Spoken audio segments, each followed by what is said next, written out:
বন্ধুরা দেখো তোমাদের দাদাভাই কি নিয়ে বসেছে। তো আমি এই চেয়ারে বসে আছি আর এদিকে ছোট মেয়ে ঘুমাচ্ছে, বড় মেয়ে পড়তে গিয়েছে। আর তোমাদের দাদাভাই এই মশারিটা নিয়ে পড়েছে। মশারিটা যতবারই ঠিক করে ততবারই বেঁকে যাচ্ছে। তাই রেগে গিয়ে ওই দেখো মাদুরে বসে আছে, বসে মশারিটা ঠিক করছে। আর আমি এই বসে রয়েছি চেয়ারে। তো এখন বিকেল দেখো কটা বাজে। তো এখন এখন বাজে 4:20 মতো। তো আমি এই বসে বসে ভিডিও বানাচ্ছি। ছোট মেয়েটা ঘুমাচ্ছে আর প্রচন্ড হারে মশা আমাদের ঘরে।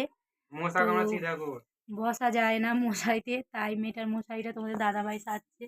মশারিটা মানে যতবারই ঠিক করে ততবারই মশারিটা মানে বেঁকে যাচ্ছে, তাই ওই মশারিটা নিয়ে বসে গেছে।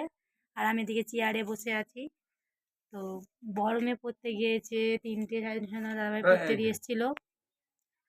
তো দেখো আবার বেঁকে গেল মশারিটা, মানে যখনই ঠিক করে ততবারই ভেঙে যাচ্ছে। তো